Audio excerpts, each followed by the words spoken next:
Hi friends, എല്ലാവർക്കും നമസ്കാരം. ഞാൻ ഗീതാജിയാണ്. നമ്മുടെ ഇന്നത്തെ വീഡിയോയിലേക്ക് എല്ലാവർക്കും സ്വാഗതം. ഇന്നത്തെ വീഡിയോ കൊച്ചുകുട്ടികളും മുതിർന്നവരും ഒക്കെ ഇഷ്ടപ്പെടുന്ന ഒരു വെറൈറ്റി ഉപ്പുമാവാണ്. ചൊവ്വരി കൊണ്ടുള്ള ഒരു അടിപൊളി ഉപ്പുമാവാണ്. ഒരു കപ്പ് ചൊവ്വരി എടുക്കുക. അത് നന്നായിട്ട് 2 വട്ടം കഴുകി അതിൻ്റെ വെള്ളം ഊറ്റിക്കളയുക. വെള്ളം ചൊവ്വരിയുടെ മുകളിൽ ഒട്ടും തന്നെ ഉണ്ടാകാൻ പാടില്ല. ആ വിധത്തിൽ ഊറ്റിയെടുക്കുക.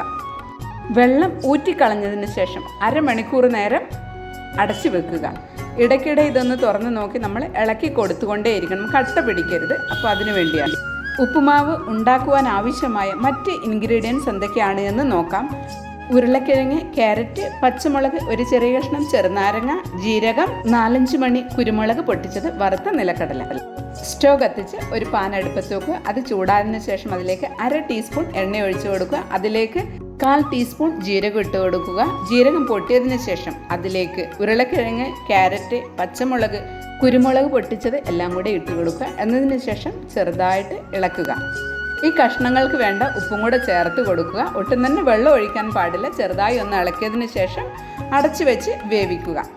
ഇത് ഇവിടെ ഇരുന്ന് വേകട്ടെ. മാറ്റി വെച്ചിരിക്കുന്ന ചൊവ്വരി ഒന്ന് തുറന്ന് നോക്കുക. എന്നതിന് ശേഷം അത് ഇളക്കി അതിൻ്റെ കട്ടയൊക്കെ ഒന്ന് മാറ്റി ഇളക്കി ശരിയാക്കി എടുക്കുക. അതായത് ഒട്ടും കട്ടയൊന്നും ഉണ്ടാകാതെ ഇങ്ങനെ വേറിട്ട് നിൽക്കണം. എല്ലാം നന്നായി അങ്ങനെ ഇളക്കിയെടുത്ത് മാറ്റിയതിന് ശേഷം അതിലേക്ക് ചൊവ്വരിക്ക് വേണ്ട ഉപ്പ് മാത്രം ഇട്ട് കൊടുക്കുക. എന്നതിന് ശേഷം അരമുറി ചെറുനാരങ്ങയും കൂടെ പിഴിഞ്ഞ് ചേർത്ത് കൊടുക്കുക. എന്നതിന് ശേഷം അതൊന്ന് നന്നായി മിക്സ് ചെയ്ത് വെക്കുക. ഇളക്കി ഒന്നുകൂടെ നന്നായി മിക്സ് ചെയ്ത് വെക്കുക. ഉപ്പും ആ ചെറുനാരങ്ങയൊക്കെ എല്ലായിടത്തും ഒന്ന് പിടിക്കണം. അപ്പോൾ അതിനുവേണ്ടി നന്നായി ഒന്ന് ഇളക്കിയെടുത്ത് വെക്കുക. വറുത്തെടുത്ത നിലക്കടല അല്പം മാറ്റി വെക്കുക. ബാക്കിയുള്ള നിലക്കടലയുടെ തൊലിയെല്ലാം കളഞ്ഞതിന് ശേഷം മിക്സിയിലിട്ട് നന്നായി ഒന്ന് ക്രഷ് ചെയ്തെടുക്കുക. അതായത് ഈ വിധത്തിൽ ഫൈൻ പൊടിയാകരുത്. ഇതെല്ലാം കൂടി ഇട്ടെന്നിട്ട് നല്ലപോലെ ഇളക്കി എടുക്കുക. ഇപ്പോൾ ചൊവ്വരി കണ്ടില്ലേ, ഒന്നും ഒട്ടാതെ കണ്ട് എല്ലാം ഇങ്ങനെ ഇളക്കി ഉതിർന്ന് നിൽക്കുന്ന എല്ലാം വേറിട്ട് നിൽക്കുന്നത് കണ്ടില്ലേ.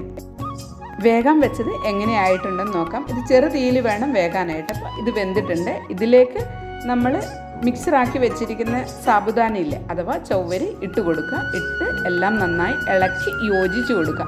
ചെറു തീയിൽ വേണം വെക്കാനായിട്ട്. ഒട്ടും തന്നെ തീ കൂട്ടേണ്ട ആവശ്യമില്ല. എല്ലാം നന്നായി ഇളക്കി കൊടുക്കുക.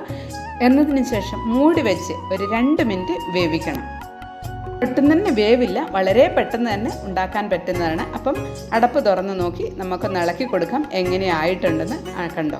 എല്ലാം നന്നായിട്ട് വെന്തിട്ടുണ്ട്. എന്നതിന് ശേഷം മല്ലിയില ചേർത്ത് കൊടുക്കുക. മല്ലിയില ചേർത്തതിന് ശേഷം നന്നായി ഒന്ന് ഇളക്കി യോജിപ്പിക്കുക. എന്നതിന് ശേഷം 2 മിനിറ്റ് വീണ്ടും അടച്ചു വെച്ച് വേവിക്കുക. ചെറുതീയിൽ 2 മിനിറ്റിന് ശേഷം തുറന്ന് നോക്കുക. മാറ്റി വെച്ചിരുന്ന വറുത്ത നിലക്കടലുണ്ടല്ലോ, അതും കൂടെ ഒന്ന് വിതറി കൊടുക്കുക. എന്നതിന് ശേഷം മല്ലിയിലയും കൂടെ ചേർത്ത് നന്നായി ഇളക്കിയെടുക്കുക. അപ്പോൾ നമ്മുടെ വെറൈറ്റി ഉപ്പുമാവ് റെഡി. ഇത് എല്ലാവർക്കും ഇഷ്ടപ്പെടും. അപ്പോൾ നിങ്ങൾ ആദ്യമായിട്ട് വീഡിയോ കാണുകയാണെങ്കിൽ സബ്സ്ക്രൈബ് ചെയ്യാൻ മറക്കരുത്. നോർത്ത് ഇന്ത്യയിലേക്ക് ഇതിന് കിച്ചടി എന്നാണ് പറയുന്നത്. അതായത് ഉപവാസത്തിൻ്റെ സമയത്തും വ്രതം എടുക്കുമ്പോഴൊക്കെ ഇതാണ് എല്ലാവരും തന്നെ കഴിക്കാറ്. ഇതിൻ്റെ അകത്ത് അവർ ഉള്ളിയൊന്നും ചേർക്കാറില്ല. അതുകൊണ്ട് ഞാനും ഉള്ളിയൊന്നും ചേർത്തിട്ടില്ല. എന്തായാലും നിങ്ങളും ട്രൈ ചെയ്ത് നോക്കുക. നിങ്ങളുടെ കമൻറ്റ് എന്ത് തന്നെയായാലും അത് കമൻറ്റ് ബോക്സിലൂടെ എന്നെ അറിയിക്കുക. മറ്റൊരു വീഡിയോയിലൂടെ നമുക്ക് വീണ്ടും കണ്ടുമുട്ടാം.